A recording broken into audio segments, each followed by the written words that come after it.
Well, to start out with, I want to ask all of you a question. And we'll come around to this question of the reason behind it. But I want to ask all of you if there's ever been a situation that you've stayed in for too long.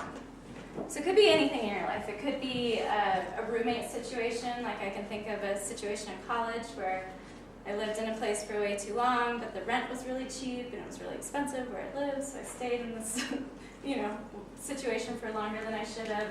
It could be a party you were at that you stayed at for a long time and had to talk to people that you didn't really want to be talking to. It could be running into somebody on the street. It could be a place that you lived. It could be anything. So I want to hear about, I don't want to hear the specifics. I want to know why you stayed in that situation. And so, for example, for me in that situation in college, I would say money. Money was my reason that I stayed. So feel free to just shout things out. Actually, Mandy, will you come help me? Sure. We'll alternate writing. Okay, and you can abbreviate things. So, money's mine. Does anybody else have one? Embarrassment. Okay. You're gonna make me spell that, aren't you? You can make that emoji face with like the big eyes. Yeah. I'm not sure. Yeah, we should do it all in emojis. Yeah. I would be so illiterate in that. I'd be like, I don't know what that Yeah, is. that one. I don't know if that's embarrassment. Bigger eyes. Oh God.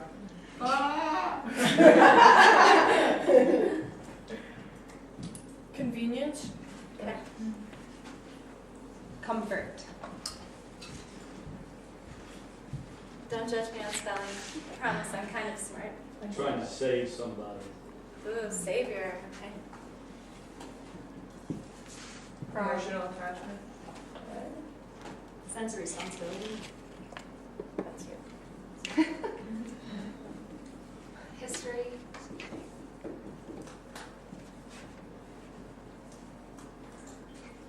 Being naive.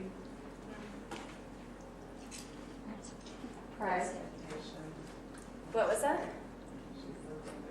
Pride. Oh, pride. Pride. Expectation. Fear of hurting someone's feelings. Mm.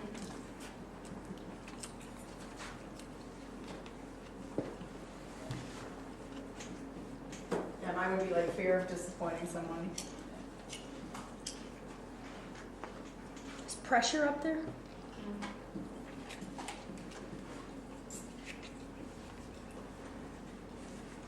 Fear of change.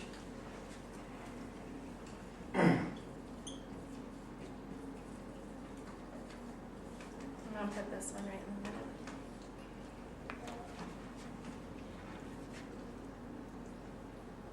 I know I felt like paralyzed, like I'm just stuck. Mm.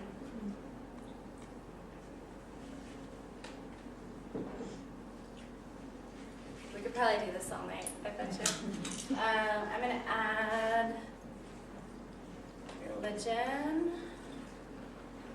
Do we have expectation? Yeah, we do. Oh, this is like my biggest one. I said I would. I said I would. I have to. So commitment, yeah. Yeah. Anything else? It's a pretty good list. Ta-da! Thank you. Okay, so one of the questions we get a lot in doing this work, and probably you will get if you tell people that you're doing this advocate training, is why do people stay? It gets really reduced and simplified really quickly. Why would somebody stay in an abusive relationship?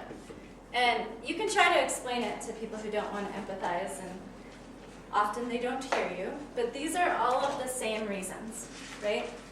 So when somebody is in an abusive relationship and they're having a hard time leaving, there's usually not one of these things at play, but a lot of these things at play. And it's important that as advocates or as people who are gaining this knowledge in the community that we're really approaching people who have those life circumstances from an empathetic point of view, so that we can relate to them on that level of, yeah, I've been stuck before. I've had a hard time leaving. I knew I should have gone. Everybody in my life knew I shouldn't have been in that situation, and yet I stayed, you know? So we want to really kind of tap into that same sort of feeling in ourselves, that same sort of experience in ourselves, even if it's not domestic violence or sexual assault or child abuse. There's still something at the root of it all that's keeping somebody from acting, keeping somebody from moving forward. And we want to be able to really touch into that. So, you know, as advocates, we want to know that, and I'm guessing, and I don't know this, but I'm guessing that some of you here have been in abusive relationships in the past. And so I think that when we've been in those situations, we do a lot of beating ourselves up. There's a lot of like, I'm stupid, I should have, right? I should have left, I should have told him off, I should have, whatever it was. I should have had the power to make miracles happen. I mean, people think they should have been able to accomplish a lot of different things that sometimes aren't realistic. And I want you to also know that there's 25 things on that board that we as a group came up with. You know, and if you're here as a survivor, whether it's domestic violence or sexual assault, it's really important that you know that this room is not about learning how to judge people. This room is not about learning how to evaluate somebody and diagnose them and put a label on them. This room is about learning how to be there for people and to be a support for people. And that's part of why I wrote these 3 words on the board. Listen, believe, and empathize. In this training, whether it's here in this classroom or whether it's online or doing the reading that you have to do or watching videos, learning the technicalities of how to log on to the crisis line or write a contact form, you're going to learn a lot of stuff. And there's going to be a lot of nuances, and you can definitely intimidate yourself with thinking about all of the different things you have to know, right? But really, at the end of the day, these 3 things, if you can do these 3 things, you can be an advocate. This is it. This is all of advocate training right here. Don't go home. You have not graduated yet. But these are the 3 things that really we are hoping you walk away with. And if you forget how to get into the office after hours or what the safe housing procedure is, all of that is okay. All of that is completely fine. There's going to be more training that you have that is specifically on counseling skills and hotline procedures. So I'm not going to go super deep into these things, but really it is this simple. Really being an advocate is this simple. Whether you know the nuances of the dynamics of domestic violence or sexual assault, if you can listen to somebody and be there as somebody who believes them and supports them, and you can empathize with them, not by sharing your own experience, but by being able to meet them from that place of understanding, you're going to be just fine. So, okay, so that is why we stay. I know all of you have had a chance to kind of go through this domestic violence presentation online. And I'm not going to repeat myself, but there are certain things that I do want to go over in detail so that you really understand them. But before I do that, I want to ask if there was anything in particular that was confusing or anything that you really want me to go over so that you have a better understanding of it so that we can make sure to spend some time on that. Anything? Okay, well if you... I'll go out on a limb and just say, Yeah. the believe concept is one that is a struggle for me, that we always believe. And so Yes. even when we have that nagging, like, what's their other motive, you know, that we Right. always believe. So I'd like to hear more about that. Okay, yeah, so actually that is a perfect segue. Let me segue that we talk about in the online presentation on the online PowerPoint is victims advocacy versus the criminal justice system. And so the main in the criminal justice system is, you know, the district attorney, law enforcement, the clerks, the judges. That's what I'm talking about when I say criminal justice system. So the criminal justice system's role is to determine if a crime has been committed, investigate that crime to provide evidence for the case, and prosecute that crime if the court deems it worthy. So they have to investigate. They have to figure out who's telling the truth. It is not their job to believe people, right? Somebody calls them and says, this has happened to me. They have to go, okay, I'm going to investigate that and see if that's actually true. Our role, on the other hand, is just to believe people. So if somebody calls and says, I've been a victim of domestic violence, and my wife, she throws things at me, and she's been drinking, and I'm scared for the children's safety. Our job is not to go, well, can you provide me with any evidence that this is actually happening? Our job is to say, wow, that sounds really scary. Tell me more about what's going on. Tell me more about how you feel. Tell me more about what the things that you want support or help accomplishing in this situation.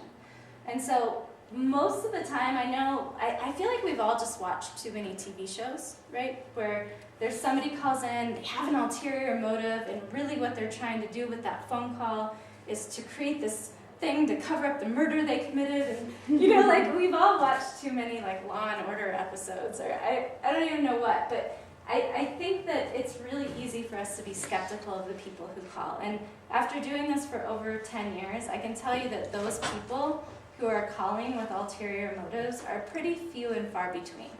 And again, it's not our job to decipher who's who.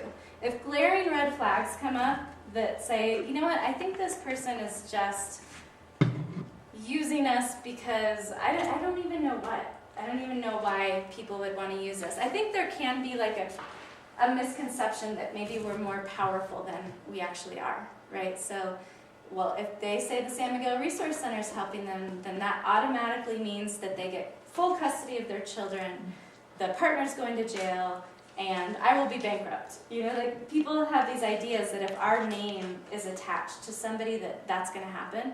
And really, at the end of the day, the criminal justice system is still going to do their job.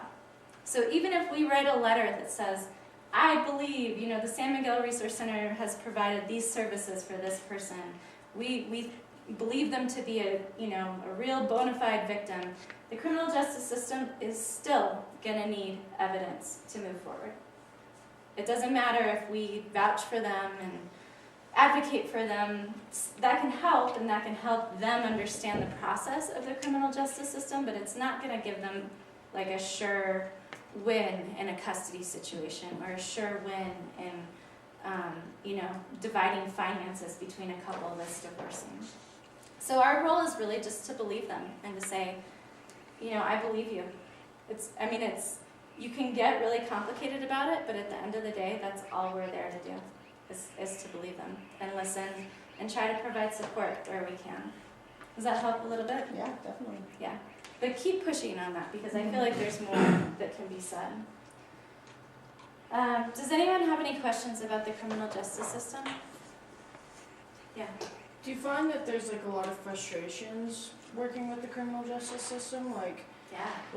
That seems like a really positive viewpoint of them. They're going to focus on solving the crime and figuring out what the truth is, but I know that's not always the case.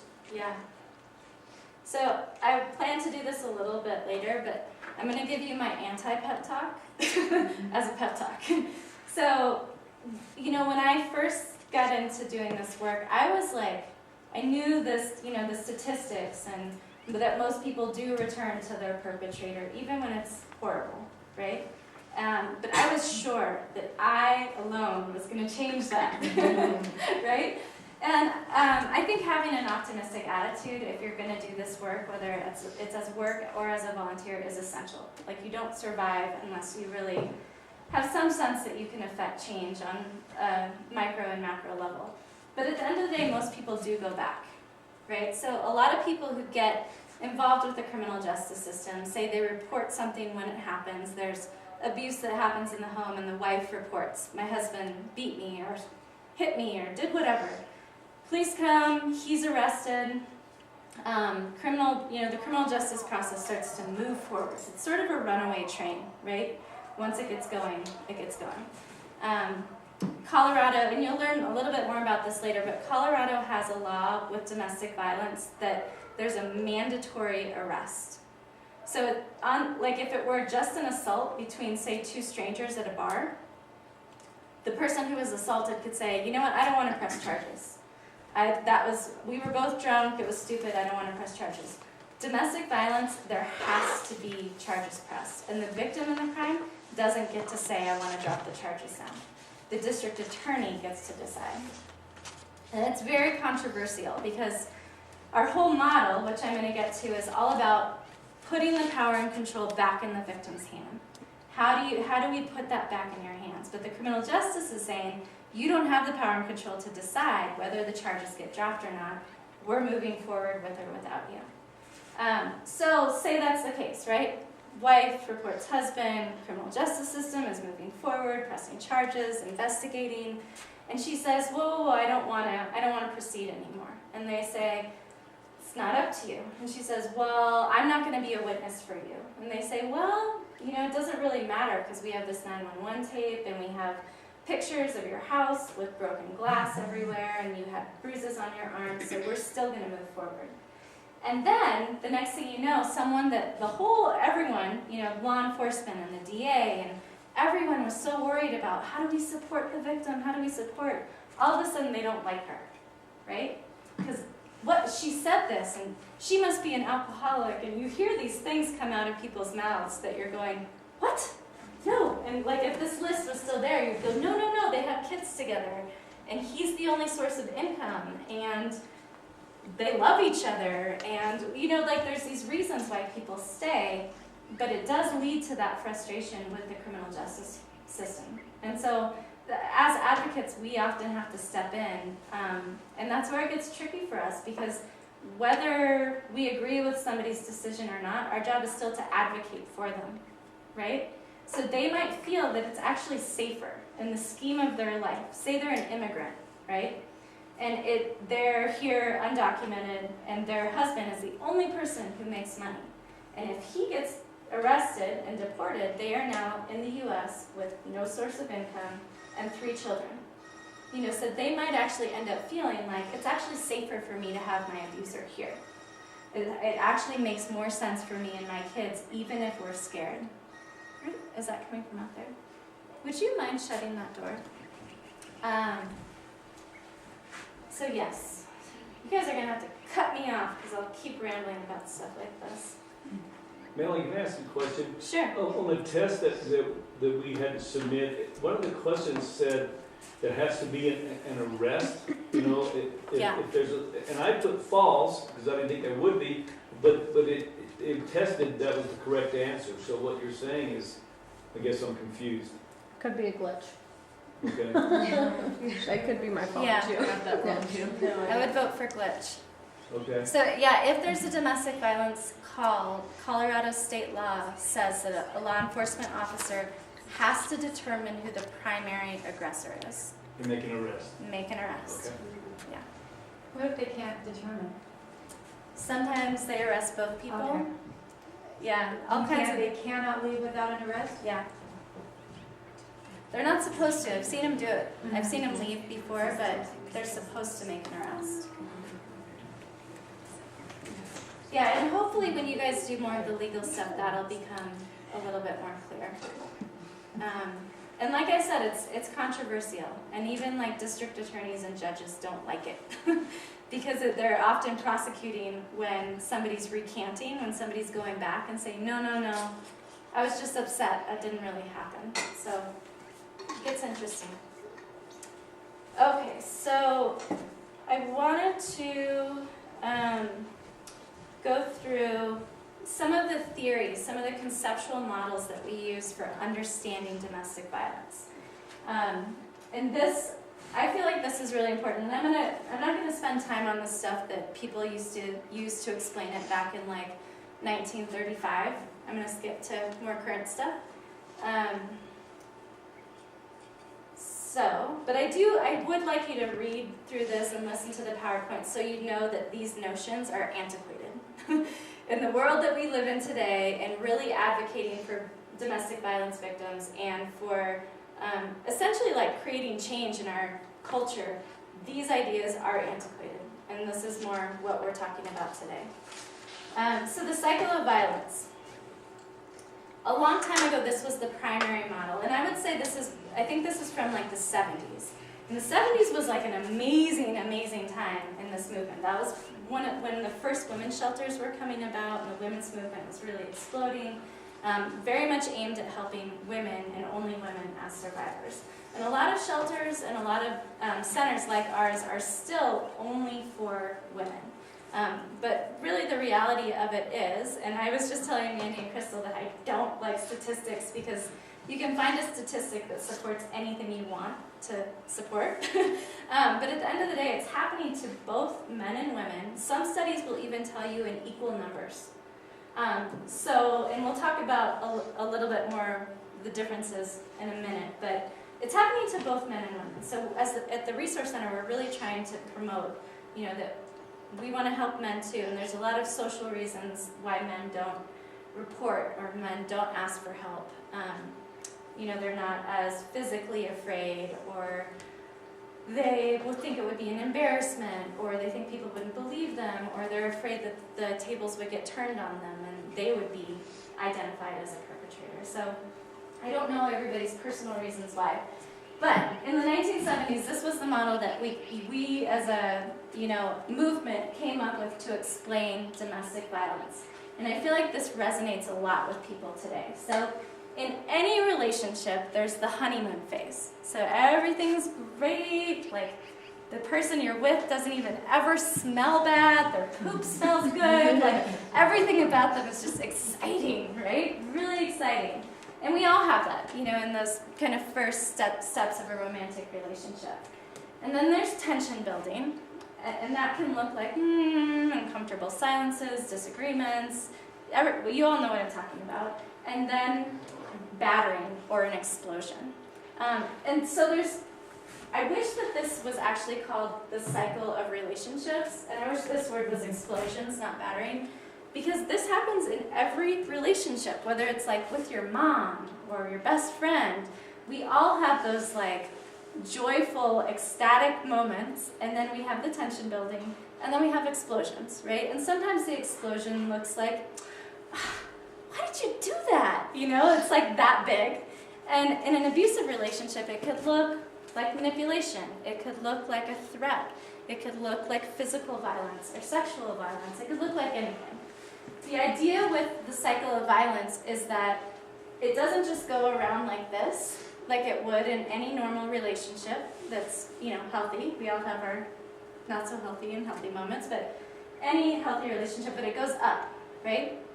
So if I said to my husband, Craig, in the heat of an argument, and this is super funny because Craig is like skinny as a rail, if I said, well, you're just a big fat pig, because I know his weight is an issue. Say his weight is an issue.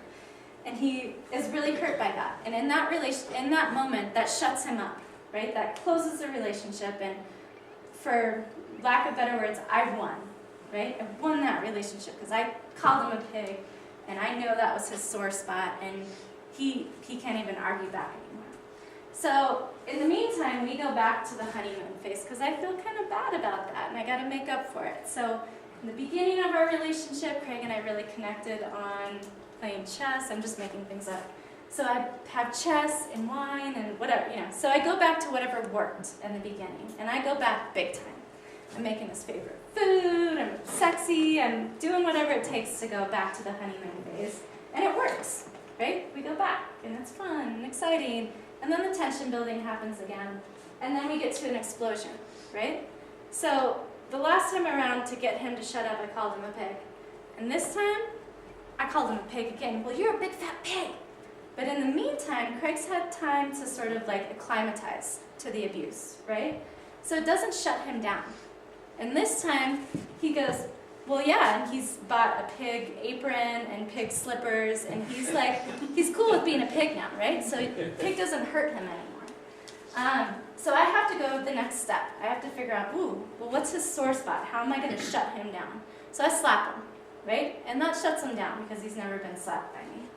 And you kind of get the idea. So next time a slap doesn't work, I have to up the ante. That was the idea with the cycle of violence. And if you talk to somebody who feels as though they are being a victim of violence, this will resonate with them. They'll be able to say, yeah, there's the honeymoon phase, there's the tension building, there's the explosion, and then he brings me flowers the next day. And then he brings me chocolate, and then he takes me out for a really expensive dinner. You know, and they'll be able to tell you what that looks like and feels like for them. The reason that it's not like the perfect model is because it doesn't always go up and up and up. Sometimes it stops at the slap, and the slap is what it takes to shut Craig up, right? So I just stick with the slap. Sometimes it goes like this. It like moves on what is the thing that kind of is gonna end the argument, right, and let you win. But this is really important to talk about with people. This is one of the main tools that I use when I'm working with a victim, because it helps them start to identify that process in their own life. And especially if there's violence involved, we really focus on what does this look like? What does this tension building phase look like? So that they can get the heck out of there or prepare their kids before this happens. You know the tension building's happening. What's the safest room in the house? What's the most dangerous room in the house? Who's the closest neighbor? Do your kids know how to dial 911? Do you have an extra set of keys to the car because he happens to take your car keys every time that you're home so you can't leave? Do you have an emergency backpack? Do you have the kids' immigration papers? You know, like, you go through those important things with them and say, you know when that tension building's happening, what do you expect in the explosion? And people will really identify with this. Does it mean that they get it on the first try, that this concept has been introduced to them? No. You know, most of the time it takes people 10, 20, 30, 50 times of really going through this in a conscious way before they say, okay, now is the time. And oftentimes people even come back. So it's a real ebb and flow. It's not as black and white as my 24-year-old self thought it would be. Once I just explained it to them, because they would just see, because I was that good at explaining. Life is gray. It doesn't always fall into those categories. Any questions on this? Okay, so our current framework that we use, along with the cycle of violence, is the power and control wheel. It's a little small for you to see on your screen, but you should all have it in your folders, if you have that. Hopefully you can see just these big old words. And if you can see those, I feel like it's fairly explained. So if you ever sit down with somebody who self-identifies as a victim, and I keep saying self-identified because we don't ever go and point the finger at someone and say, you are a victim of domestic violence. You must receive help. You must leave. You must, we don't do that. We wait for people to come to us, right? So we don't call people. We don't seek out clients. Clients come to us one way or another. So anyone who's ever self-identified as a victim of domestic violence, if I showed them this power and control wheel, I've never had somebody say it's just this one thing. It's just this one way of being abused. When most people talk about domestic violence, we think about physical abuse, right? So we think it's all about getting black eyes, and getting punched, and getting, I don't know what, strangled. But at the end of the day, there is so much more going on. Physical and sexual violence are sort of what encapsulates this. But the idea behind it is that the person who is the victim feels as though their power and control is constantly being stripped from them. So whatever that means for them, their personal power and control, and it could be their power and control over their physical safety, it could be power and control over their finances, their children, their sexual well-being, you name it, it could be anything. So these are all the different ways. Using intimidation, emotional abuse, isolation, minimizing, denying, and blaming, using children, using male privilege, and I'll come back to this one, using economic abuse, and using coercion and threats. So these are all different ways that you can imagine in an abusive relationship. Somebody says, well, if you leave me, then, I'm going to get full custody of the children, or I'm going to disappear.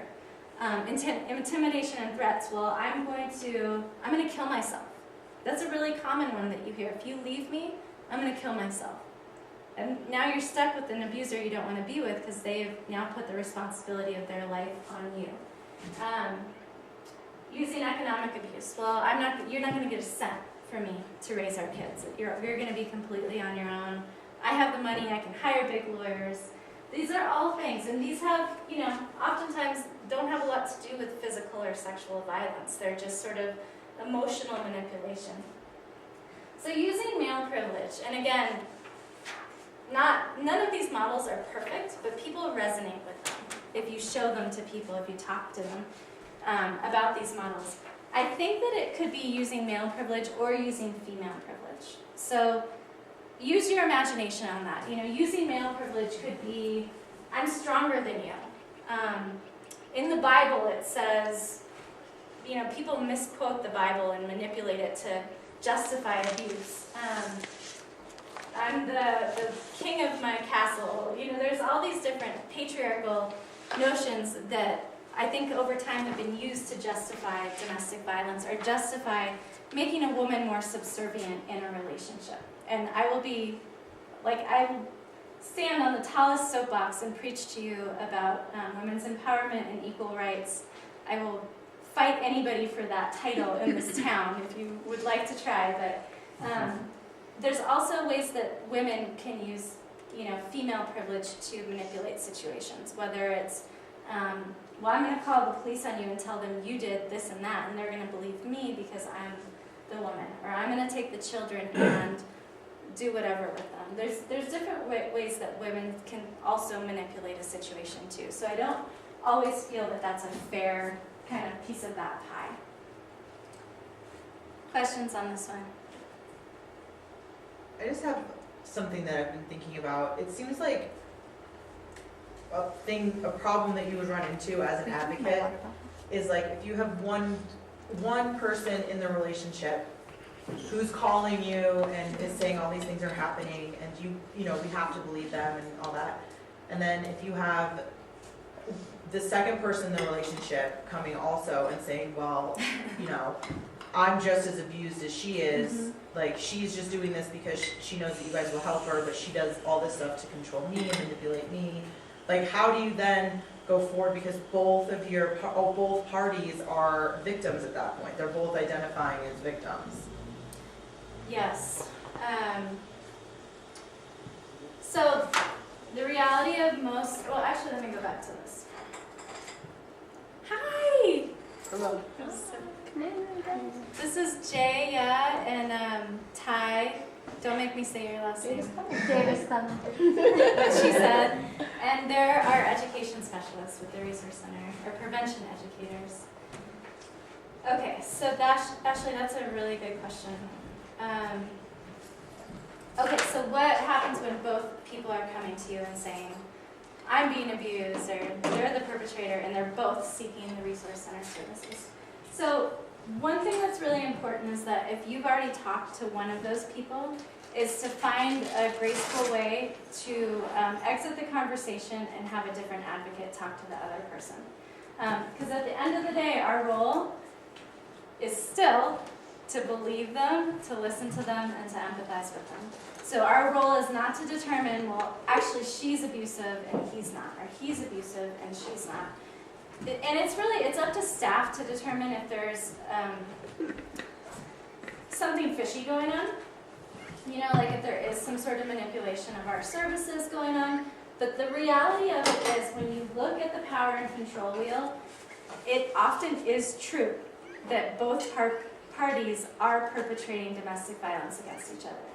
And so one person might be using intimidation and economic abuse, but the other person's using the kids and using isolation and whatever, so it doesn't always have to do just with black and blue bruises. It can have to do with all of these other dynamics that can go on. And my feeling is that we don't just say, I'm sorry, we can't help you, for a couple different reasons. One, I believe that most of the time both people do identify as victims. And when they're being honest, they often identify as perpetrators too. Two, we have really strict confidentiality rules. So if I were to say I can't help you, that's a little bit weird. Like I could never say I can't help you because I'm helping your wife. We have to, the lingo that we use a lot of times is I cannot confirm or deny that that person is a client with the San Miguel Resource Center. Even if it's somebody you know has worked with them. You know, like if the district attorney called me and said, is Mandy Miller a client? And I knew that Mandy was, I still would have to say, yeah, I can't confirm or deny that until I have a specific release of information from Mandy to tell the district attorney what she's asking. So until staff were to determine, you know what, I really think that this isn't like the husband or the wife is just manipulating our services because they know their partner is, I would move forward with working with both of them and believing both of them and advocating for both of them, but always making sure that there are separate advocates who work with them so that you're never kind of crisscrossing stories. Yeah, because that could get weird. Yeah, it does. It gets really weird. We've had, in the last year, I feel like, Crystal would probably know better than I would, but we probably had 4 or 5 couples that have either shown up together, which is always interesting, or come in separately and done the like, well, he's doing this, well, she's doing that. And again, it's not our role to determine who's telling the truth or who's more right and more wrong. It's our role to believe them and work with them. Very interesting. I just feel like in Telluride that would happen. Yeah. Like, It that would does. happen. I know. It does. It gets really mushy. And we, Speaking of that, can you talk about when there's a conflict of interest? So if I'm the advocate on call and it's someone I know that calls, yeah.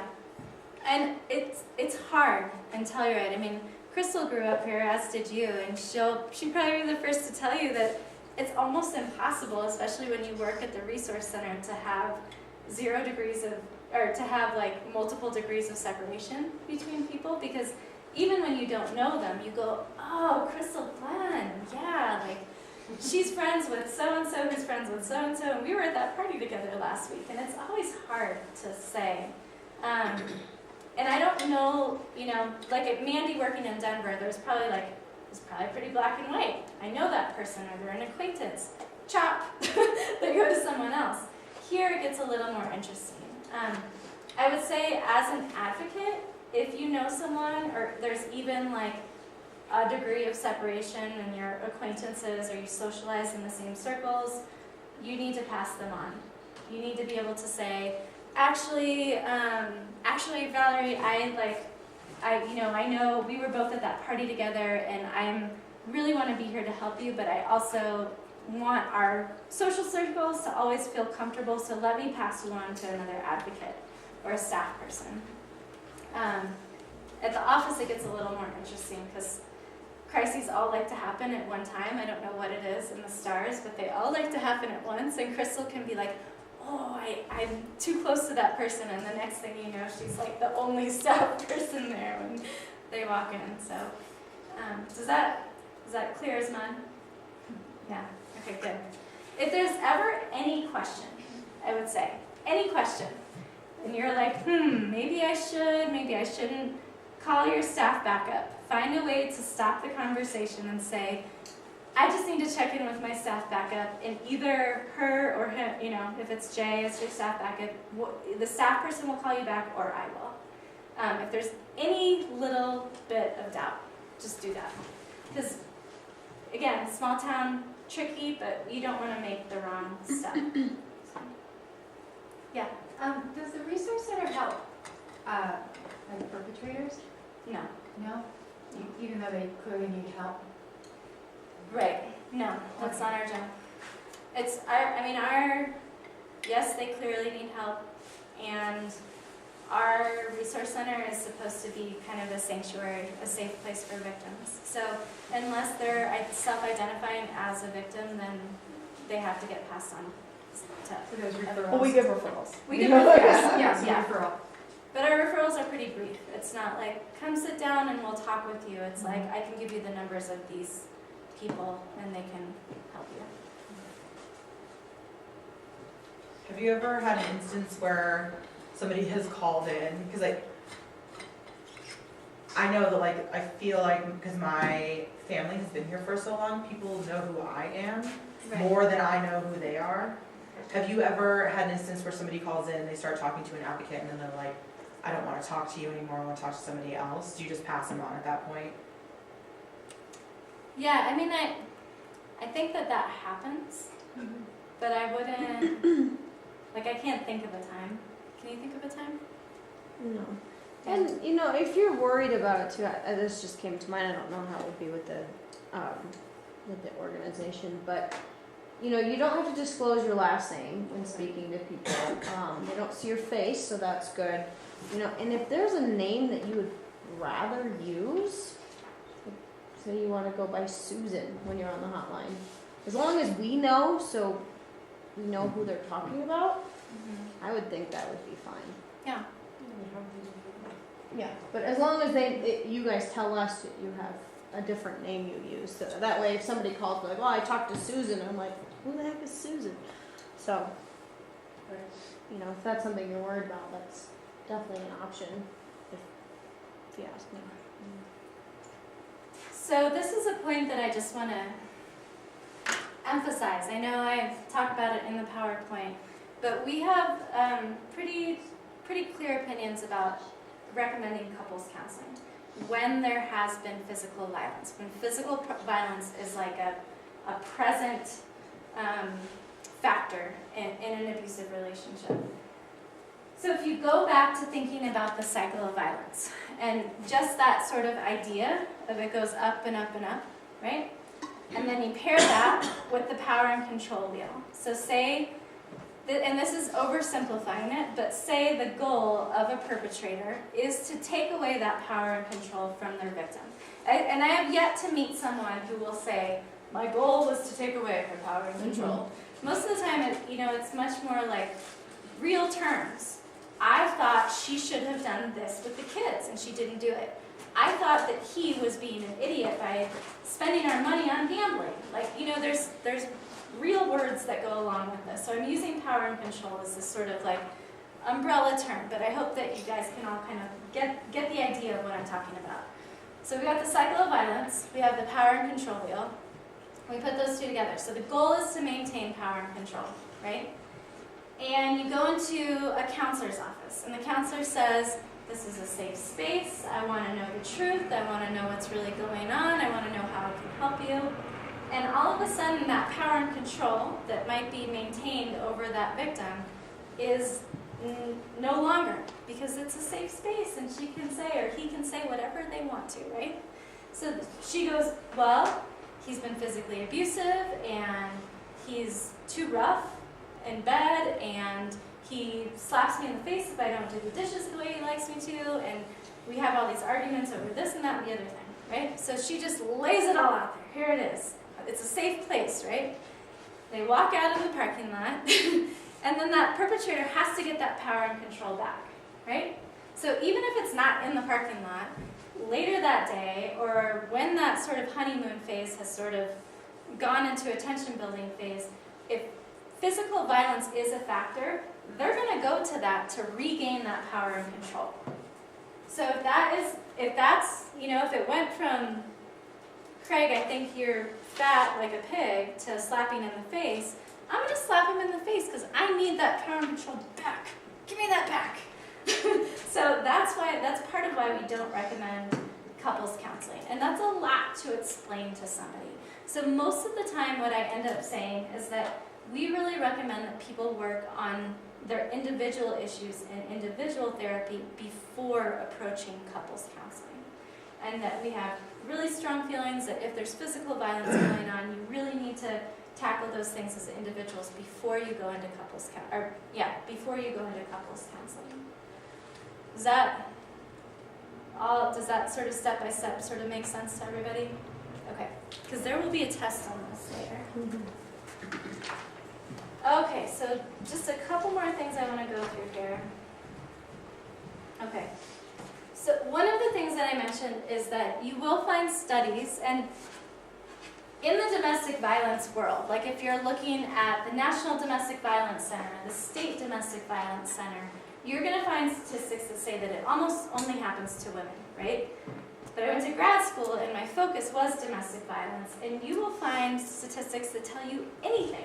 They will tell you that women are the only perpetrators of domestic violence, or you can find something to support anything that you want to support, with academic proven studies to support that theory, right? So that's why I have really gone away from statistics and buying into things. I'm like, this is the ratio, this is how often it happens. I'm just gonna work with who walks in the door, who calls on the crisis line, and that's gonna be my statistic. But if you were to look at, the power and control wheel, that it's happening often mutually, whether it's physical or that sort of emotional abuse, it's often perpetrated by both partners. Very rarely do you find the perfect victim, right? The perfect victim that walks in and has never said a mean word back to the perpetrator, or never made a threat that they're gonna do A, B, and C to get that power back or to steal power away. It's really rare that you find that person. They would be so easy to work with if you did, but I have yet to meet that person, like thousands of clients later. The big difference that you'll find is that women often express feeling more afraid. So that could be physically afraid, sexually afraid, financially afraid. There's a lot of different ways that women often feel more fear for their safety, whatever type of safety that is, in abusive relationships. And I think in a lot of ways that's why there's so many more women's shelters and women's services and compared to services directed at men. Okay, I'm going to briefly touch on this. Oh, this is like can of worms sound. So a lot of people will say domestic violence is caused by any one of these things, especially alcohol. Police officers love to tell you that domestic violence is caused by alcohol. But really, what's underneath all of that is that underlying sense of having a right to have power and control over another person. And again, it's not going to come out as, I have a right to have power and control. It's, well, I have a right to be the king of my house. I have a right to say what goes on with the kids because I'm their mother and I gave birth to them. So it's all my decision, right? So underneath all of this is that power and control belief system. Are there correlations with all of these things? Absolutely.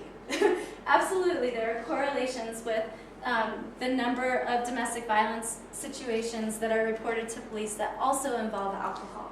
Certain types of mental illnesses have higher correlations with domestic violence, as well as with sexual assault. But am I going to tell you that every person who has been diagnosed with narcissistic personality disorder is a domestic violence perpetrator? No, you will not find that. And so if you were to tell me that domestic violence is caused by alcohol, we would still be living in the age of prohibition, right? We would just need to go and diagnose anyone who is a narcissist and lock them up, right? Or put a monitor on them, or, this one's my favorite. And you'll still hear this, oh, a masochist, she must really just like the abuse. It must be one of their, weird things. No, I have not met that person who's like, I really just like being abused. I really like being sexually whatever. I still haven't met them. I don't doubt that they exist, but there are correlations with these things, but they are not the causes of domestic violence.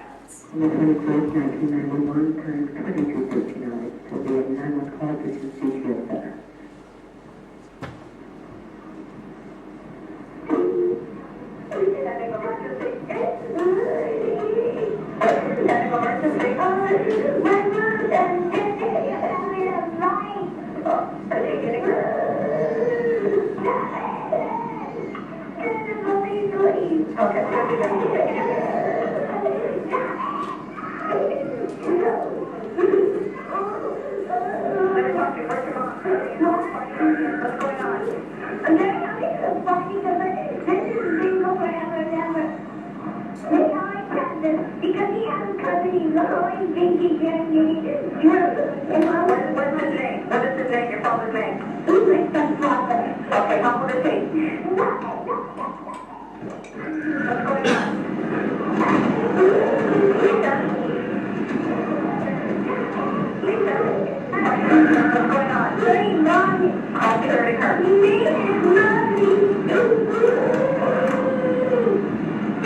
don't cry, we're gonna the police. Okay.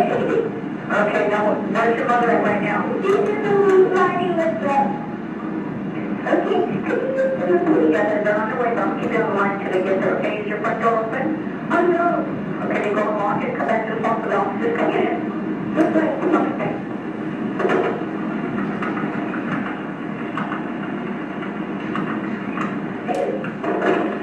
We just knocked my sister out. What sister did you knock out? My little sister. You're what's the matter? Nothing happened.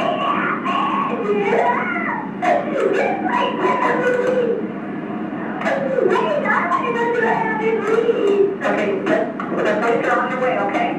Hello?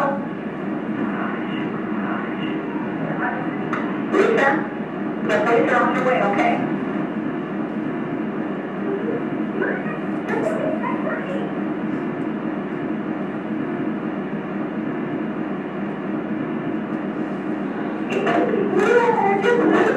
My stepdad's got the baby now. Yeah, now. What? Lisa, what?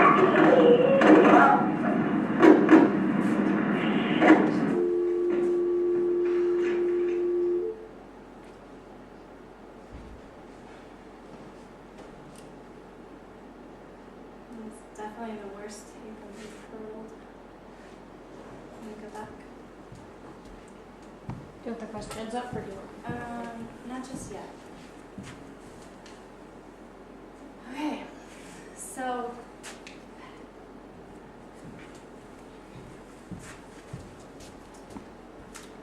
Okay, so that tape is from, I want to say like 1984 or 1982. It's from a long time ago. And it's from San Diego. I don't know exactly where.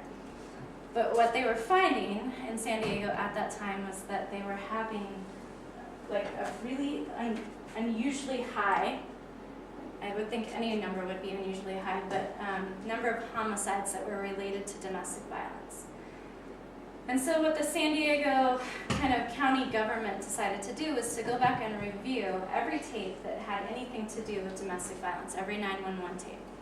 So they went back and they reviewed this one, 6-year-old Lisa calling, and in that particular situation, no arrest was made.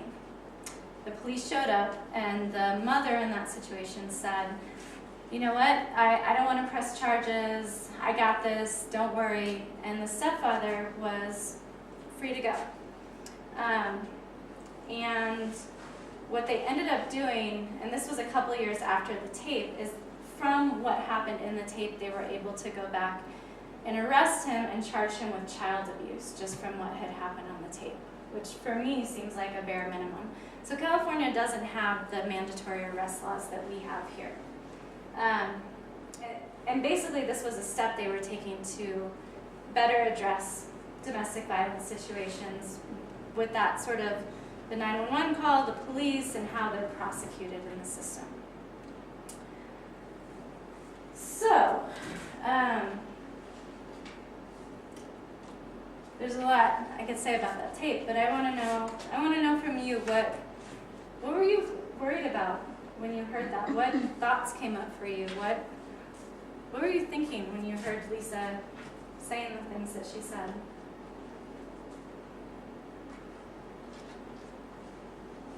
It just reminded me of situations that I've been in when I was little and had no control or power of the situation. Mm-hmm. So, I was really worried about her safety. Yeah. That the stepfather would come after her and hurt her because she was calling the police. Yeah. Especially when she yelled, "Mommy, the police are coming." I'm like, oh my god, I heard that. Right. Yeah, I was worried about what the operator was saying, whether she was saying the right things or not. Mm-hmm. You know, was she telling that little girl to go unlock the door? That seemed just terrifying. Scary. You know, I wouldn't have done that, but, I was really focused on how she was trying to, I felt like the operator didn't work fast enough. Right. I was like, thought about like the immediate safety, but then I kept on thinking about like future, like for what that would mean for her as like she got older and like her childhood memories and that sort of thing, and then like the safety of her family in the future. And I will say something about that. I haven't seen her myself, but I've heard, because this tape is like famous in the domestic violence world. It gets used a lot. That Lisa has gone on to be like a speaker. Like you will go to domestic violence conventions and Lisa will be there to speak to you. So it's, you know, in this particular case, there is that to it, that the kids did survive. I'm sure not unscathed, but that they've gone on to learn and give back from their experiences.